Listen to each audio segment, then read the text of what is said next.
अस्सलाम वालेकुम students. Last class के अंदर हमने जो है वो फंडामेंटल फोर्सेस इन नेचर के बारे में पढ़ा था, उसका इंट्रोडक्शन पढ़ा था। आज उसको रिवाइज़ कर लेंगे और उसके साथ जो है वो दो न्यूक्लियर फोर्स, एक स्ट्रांग न्यूक्लियर फोर्स और इलेक्ट्रोमैग्नेटिक फोर्स को थोड़ा सा पढ़ लेंगे। और आपने इन सारों को लर्न करना है, याद करना है इनको ओरली।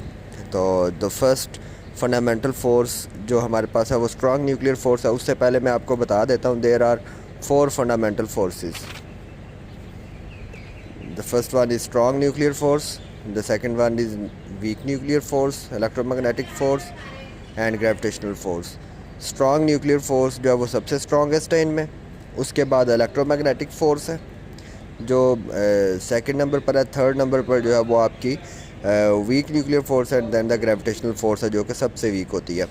अच्छा, जो स्ट्रांग न्यूक्लियर फोर्स है वो आपकी सबसे स्ट्रॉन्गेस्ट है। पहला आपने पॉइंट इसका ये याद रखना है। सेकंड पॉइंट इज़ दैट ये जो एटम होता है, एटम का न्यूक्लियस के दरमियान में जो प्रोटॉन है, प्रोटॉन्स के दरमियान में होती है। जो एटम का जो न्यूक्लियस होता है, न्यूक्लियस के अंदर प्रोटॉन और न्यूट्रॉन होते हैं। तो वो प्रोटॉन और न्यूट्रॉन के बीच में जो फोर्स होती है जो उन दोनों को एक दूसरे को बाइंड करके रखती है, क्योंकि पॉजिटिव चार्ज एक दूसरे को रिपेल करता है, तो जो फोर्स उनको बाइंड करके रखती है वो स्ट्रॉन्ग न्यूक्लियर फोर्स होती है और वो ये काम करती है। और एक एक्सचेंज पार्टिकल होता है इनका जिनसे मेडिएट होती हैं, वो है पायॉन्स। इसी तरह इलेक्ट्रोमैग्नेटिक फोर्स की तरफ अगर आप आएँ तो दो चार्ज पार्टिकल्स अगर पड़े हुए हैं दो चार्जेस हैं, इलेक्ट्रिक चार्जेस, फॉर एग्जांपल एक पॉजिटिव है एक नेगेटिव है, तो क्या होता है कि उन दोनों के बीच में जो फोर्स है, फोर्स ऑफ अट्रैक्शन हो या फोर्स ऑफ रिपल्शन हो, विच मीन्स के दो पॉजिटिव चार्ज पड़े हैं वो एक दूसरे को रिपेल करें, या एक पॉजिटिव और एक नेगेटिव पड़ा वो एक दूसरे को अट्रैक्ट करें,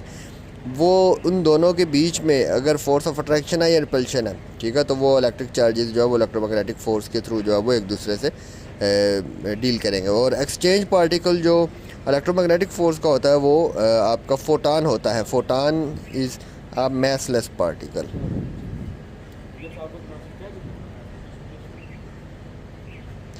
ये एक मैसलेस पार्टिकल होता है।